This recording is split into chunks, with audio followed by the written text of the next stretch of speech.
Hi friends, मैं अनिल कुमार। आज हम लोग क्लास 9 के बारे में सब्जेक्ट जो है विज्ञान के बारे में अध्ययन करेंगे। 9th की सब्जेक्ट साइंस के बारे में अध्ययन करेंगे। सबसे पहले 9th क्लास की चैप्टर जो है स्टार्ट करने से पहले हम कुछ बेसिक जो है उसके बारे में अध्ययन करेंगे। साइंस क्या है उसके बारे में जानेंगे और साइंस को कितने भागों में डिवाइड किया गया है उसके बारे में जानेंगे और तब जाकर हम अपना जो 9th क्लास का साइंस जो है विज्ञान का एक एक भाग लेकर अध्ययन करेंगे। तो सबसे पहले हम जाने कि साइंस क्या है और साइंस को कितने भागों में डिवाइड किया गया है उसके बारे में हम अध्ययन करेंगे और डीपली से समझेंगे और जानेंगे इसके बारे में कि हमें साइंस में क्या क्या पढ़ना है और टोटल कितने इसमें ब्रांच के बारे में पढ़ना है, कितने शाखाएं हैं उसके बारे में जानेंगे। यहाँ पे साइंस जो है वो साइंस को मुख्यतः दो प्रकार में बताया गया है। साइंस को मुख्यतः दो प्रकार में बताया गया है। एक जो है फिजिकल साइंस जिसको हम लोग हिंदी में कहते हैं भौतिकी विज्ञान। दूसरा है जीव विज्ञान जिसको इंग्लिश में हम लोग लाइफ साइंस या बायोलॉजी के नाम से जानते हैं। अब हम जानेंगे कि विज्ञान को मुख्य दो शाखाएं हैं। दोनों शाखाएं के बारे में हम अध्ययन कर लिए कि पहला जो है वो फिजिकल साइंस है, भौतिकी विज्ञान है। दूसरा जो है वह जीव विज्ञान है, लाइफ साइंस या बायोलॉजी के नाम से जानते हैं इंग्लिश में। अब हम अभी बायोलॉजी के छोड़ देते हैं, अभी हम फिजिकल साइंस के बारे में जानेंगे कि फिर फिजिकल साइंस को कितने भागों में डिवाइड किया है। तो फिर फिजिकल साइंस को दो भागों में डिवाइड किया गया। फिर से फिजिकल साइंस को दो भागों में डिवाइड किया गया। एक है फिजिक्स जिसको हम लोग कहते हैं हिंदी में कहते हैं भौतिकी और दूसरा का है केमिस्ट्री जिसको हम लोग हिंदी में रसायन शास्त्र कहते हैं। अब यहाँ पे फिर जैसे जैसे हम आगे बढ़ेंगे फिर हमको केमिस्ट्री को दो भागों में फिर डिवाइड कर दिया गया है। केमिस्ट्री को फिर दो भागों में डिवाइड किया गया है।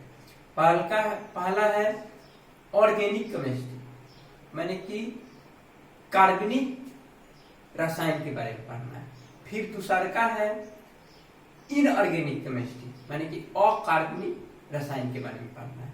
उसके बाद बायोलॉजी को फिर दो भागों में डिवाइड किया गया है। पहला है वनस्पति विज्ञान जिसको इंग्लिश में हम लोग बोटनी कहते हैं। दूसरा का है प्राणी विज्ञान या जंतु विज्ञान जिसको हम लोग इंग्लिश में जूलॉजी कहते हैं। तो एक बार हम डायग्राम के ऊपर ध्यान देते हैं और उसके बाद इतना बातों को हम फिर यहाँ पे रिपीट करेंगे। आप लोग ध्यान से देखिए इस वीडियो को। सबसे पहले साइंस के बारे में साइंस दो भाग में डिवाइड कर दिया गया है। पहला है फिजिकल साइंस भौतिकी विज्ञान, दूसरा है जीव विज्ञान लाइफ साइंस या इंग्लिश में बायोलॉजी कहते हैं। फिर फिजिकल साइंस को दो भागों में डिवाइड किया गया है। पहला है फिजिक्स जिसको भौतिकी कहते हैं हिंदी में। दूसरा है रसायन शास्त्र जिसको हिंदी में केमिस्ट्री कहते हैं, इंग्लिश में केमिस्ट्री कहते हैं, हिंदी में रसायन शास्त्र कहते हैं। फिर इस केमिस्ट्री को दो भागों में डिवाइड किया गया। पहला है कार्बनिक रसायन जिसको इंग्लिश में हम लोग ऑर्गेनिक केमिस्ट्री कहते हैं। दूसरा है अकार्बनिक रसायन जिसको इंग्लिश में हम लोग इनऑर्गेनिक केमिस्ट्री कहते हैं। और फिर जीव विज्ञान को दो भागों में डिवाइड किया गया है। पहला है वनस्पति विज्ञान जिसको इंग्लिश में बोटनी कहते हैं। हम लोग इसके नाम सुने होंगे, बोटनी जूलॉजी इसका नाम सुने होंगे।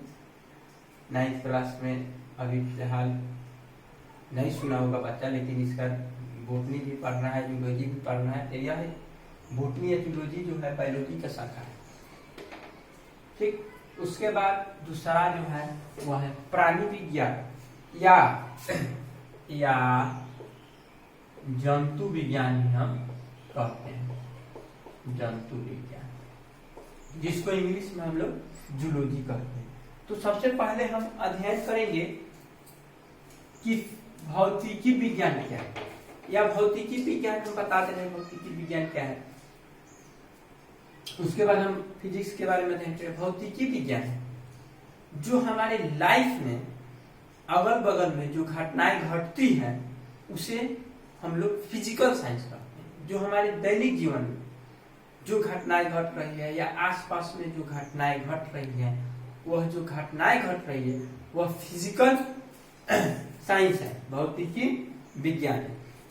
अब हम लोग डायरेक्ट पढ़ेंगे कि भौतिकी क्या है। भौतिकी फिजिक्स के बारे में अध्ययन करेंगे, फिजिक्स, उसके बाद फिजिक्स में क्या टॉपिक पढ़ना है, 9th क्लास में क्या क्या टॉपिक पढ़ना है, उसके बारे में हम अध्ययन करेंगे। अब हम विज्ञान के बारे में जानेंगे, विज्ञान किसे कहते हैं। तो विज्ञान किसी वस्तु के वास्तविक, क्रमबद्ध एवं विशिष्ट ज्ञान को विज्ञान कहते हैं। ये डिफिनीशन अगर कोई पूछे कि व्हाट इज साइंस, ये आपके बुक में है, 9th क्लास के जो चैप्टर 1 है उसमें क्वेश्चन आंसर में 1 नंबर प्रश्न है कि विज्ञान क्या है। तो हम लोग जान जाए कि विज्ञान क्या है, साइंस किसे कहते हैं, व्हाट इज साइंस। तो किसी वस्तु के वास्तविक, क्रमबद्ध एवं विशिष्ट ज्ञान को ही विज्ञान कहते हैं। किसी भी विज्ञान में हम क्या कहते हैं, किसी रियल या वास्तविक में नहीं कहते हैं, रियल नॉलेज, क्रमबद्ध, क्रमिक, क्रमबद्ध में होता है क्रमिक, यानी स्टेप बाय स्टेप को अध्ययन करना, उसी को हम लोग विज्ञान कहते हैं। या रियल नॉलेज जो है उसके बारे में हम लोग पढ़ते हैं साइंस में। तो डिफिनीशन इससे यही होता है कि किसी वस्तु के वास्तविक, क्रमबद्ध एवं विशिष्ट ज्ञान को विज्ञान कहते हैं। उसके बाद हमको पढ़ना है फिजिक्स। फिजिकल साइंस तो हम बता दिए हैं पहले। इसके पहले अब फिजिकल साइंस क्या है, हमारे आसपास जो भी घटनाएं घट रही हैं या हमारे लाइफ में जो घटनाएं घटती हैं उसी को हम फिजिकल साइंस कहते हैं, भौतिकी विज्ञान कहते हैं। भौतिकी विज्ञान में अब हमें फिजिक्स के बारे में पढ़ना है। फिजिक्स, भौतिकी स्टार्ट किए हैं तो भौतिकी हमें जानना है कि फिजिक्स क्या है। तो विज्ञान की वह शाखा जिसके अंतर्गत, विज्ञान की वह शाखा है, विज्ञान की एक तरह शाखा है। हम लोग टाइप विज्ञान कितने होते हैं तो 2 भाग में बांटा गया है। फिर फिजिकल साइंस है तो विज्ञान की एक शाखा है। तो विज्ञान की वह शाखा जिसके अंतर्गत हम भौतिकी गुण यहाँ पे समझने की जरूरत है। सब भौतिकी गुण, ऊर्जा, ऊष्मा, ताप, जितने भी है, त्वरण, घनत्व, आप अपने तरीके से आप डिफिनीशन लिख सकते हैं। लेकिन यहाँ पे हम लिखे हैं कि विज्ञान की वह शाखा, हम संक्षेप में लिखे हैं, अपने लैंग्वेज में लिखे, अपने भाषा में लिखने हैं। आप भी अपनी लैंग्वेज में लिख सकते हैं, जब समझ जाइएगा तो अपनी लैंग्वेज में इसको उत्तर दे सकते हैं। तो विज्ञान की वह शाखा जिसके अंतर्गत वस्तु के भौतिकी गुण, ऊर्जा, ऊष्मा, ताप तथा उसमें होने वाले परिवर्तन के बारे में अध्ययन किया जाता है, उसे भौतिकी कहते हैं। भौतिकी परिवर्तन होता है इसमें, उसे हम भौतिकी कहते हैं। इसको हम लोग याद कर लेंगे या जब समझ जाएंगे तो हम अपने लैंग्वेज में लिख सकते हैं। लेकिन हो सकता है प्रश्न पूछा जाए कि भौतिकी क्या है। जब हम लोग भौतिकी के बारे में कौन है तो उसके बारे में जानना जरूरी है कि फिजिक्स होता क्या है, उसके बारे में हम बता दिए। आप लोग एक एक डीपली करके केयर से, ध्यान से वीडियो को देखिएगा और एक एक टॉपिक को समझने का कोशिश कीजिएगा। तब जाके अगर हम समझ जाएंगे, हमारे अनुभव अगर हो जाएगा समझने के लिए, अगर हम फीलिंग कर सके, महसूस कर सके अंदर से, तो क्या होता है कि हम लोग वीडियो को या कोई टॉपिक को हम गहराई से पढ़ जाए, उसको समझ जाए, हम अपने भाषा में किसी भी डिफिनीशन को अपने भाषा में देने लगे, तो क्या होता है कि हम पढ़ाई को ज्यादा देरी तक संभाल सकते हैं। कम से कम आप इसको जब तक चाहिएगा, जब तक रिवीजन कीजिएगा, जब तक हम इसको रख सकते हैं। लेकिन अगर रटिएगा, इसको याद कर जाइएगा, तो ये होता क्या है, कुछ पल के लिए आपके पास रहेगा, फिर ये खत्म हो जाएगा, भुला जाइएगा। तो इसको हम लोग समझेंगे, एक एक पॉइंट को गहराई से समझेंगे, तब जाके हम अपने भावनाओं को, फीलिंग से, अनुभव से, जब हम बात को समझेंगे, हमें अपने आप अनुशासन होने लगेगा अंदर से कि हाँ, हम ऐसे डिफिनीशन होता है, या हम उस लैंग्वेज से, हम अपने लैंग्वेज से उस डिफिनीशन को बना सकते हैं। तो 1 नंबर चैप्टर है विज्ञान और मापन, साइंस एंड मेजरमेंट। इसको इंग्लिश में कहते हैं साइंस एंड मेजरमेंट। तो साइंस एंड मेजरमेंट में हमें पढ़ना है भौतिकी राशि। भौतिकी राशि को फिर कितने भागों में डिवाइड किया गया है, उसके बाद फिर मात्रकों के बारे में पढ़ना है। तो हम सबसे पहले हम फिजिकल क्वांटिटी जो है, भौतिकी राशि के बारे में हम बता दें, उसके बाद हम सब बताएंगे, एक एक पॉइंट को बताएंगे, और एक एक पॉइंट को बताकर हम एक एक क्वेश्चन को डील करेंगे। एक एक क्वेश्चंस को किताब में हम अपना किताब देंगे, या आप कितने थ्योरी पढ़ा दिए जाए, आप पूरे थ्योरी को पढ़ जाइए।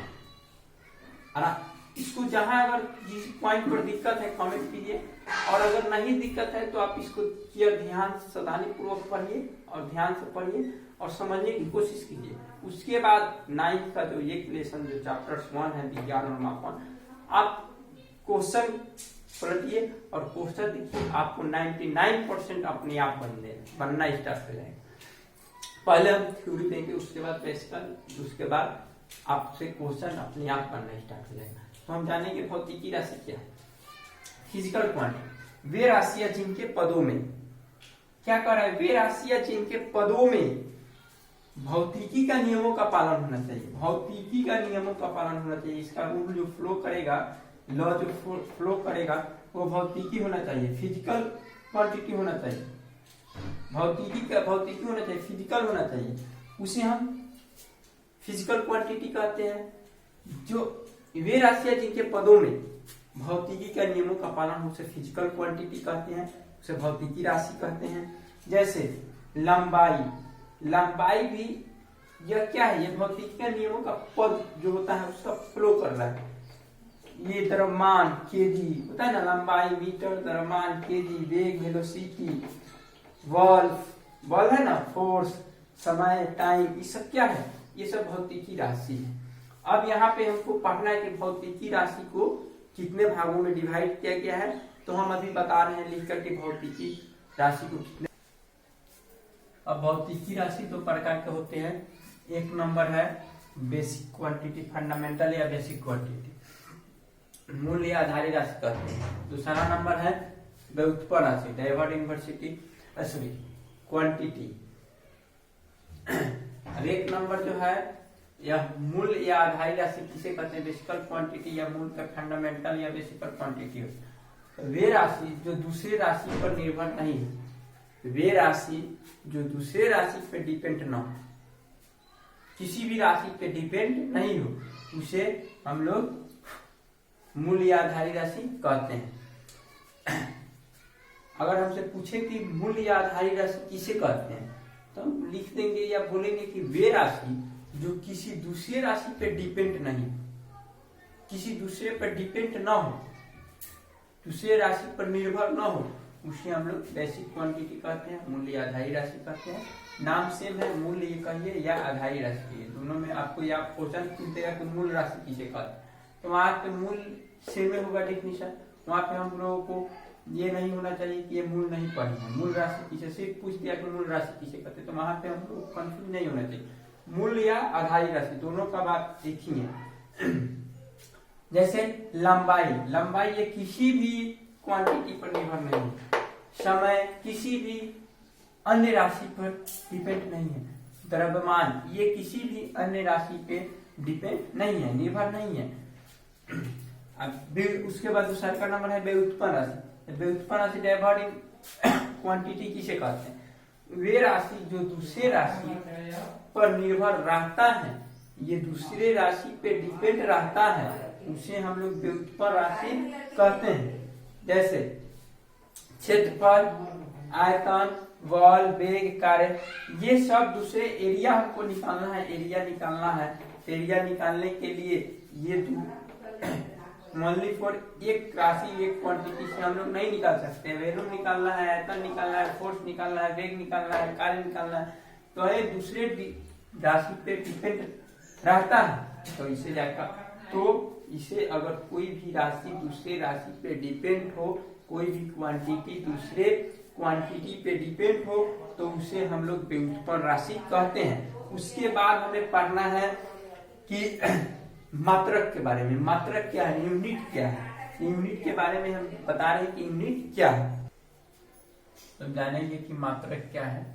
यूनिट के बारे में हम जानेंगे कि यूनिट क्या है और यूनिट कितने प्रकार के होते हैं। क्वांटिटी के बारे में जान गए, सेम है। जैसे यहाँ पे हमें पहले यूनिट के बारे में जानते हैं, उसके बाद हमें यहाँ मात्रक वह निश्चित परिमाण जिससे उसी प्रकार की राशियां, उसी प्रकार की राशियों की तुलना की जाती है, कंपेयर की जाती है, उसे हम मात्रक कहते हैं। सेम क्वांटिटी की तुलना किया जाता है, कंपेयर किया जाता है, उसी को हम लोग मात्रक कहते हैं। उसी प्रकार की राशि क्वांटिटी की तुलना किया जाए, कंपेयर किया जाए, उसको हम यूनिट कहते हैं, मात्रक कहते हैं। जैसे एग्जाम्पल है लंबाई। लंबाई का यूनिट क्या होता है, मात्रक क्या होता है, मीटर। मीटर होता है जिसको हम लोग छोटा वाला एम द्वारा सूचित करते हैं या उसको इंडिकेट करते हैं। समय जो है, समय का सेकंड होता है मात्रक। क्षेत्रफल का वर्ग मीटर होता है। द्रव्यमान का किलोग्राम होता है, केजी होता है। ऊष्मा का केल्विन होता है, के से सूचित करते हैं। अब इसी प्रकार की मात्रक भी दो प्रकार के होते हैं। यूनिट को भी दो भागों में डिवाइड किया गया। एक है सेम है, मूल्य आधारित। सिर्फ यहाँ मात्रक, वहां पे हम राशि के बारे में पढ़े, यहाँ पे मात्रक के बारे में पढ़ना। मूल्य आधारित मात्रक, बेसिक यूनिट। दूसरा का है व्युत्पन्न मात्रक, डायवर्ड यूनिट, जो कि मूल या आधारी राशि किसे कहते हैं और व्युत्पन्न राशि किसे कहते हैं, मूल आधारी राशि कितने होते हैं, इसके बारे में हम पढ़ेंगे। अभी हम मूल या आधारी राशि के बारे में लिख रहे हैं।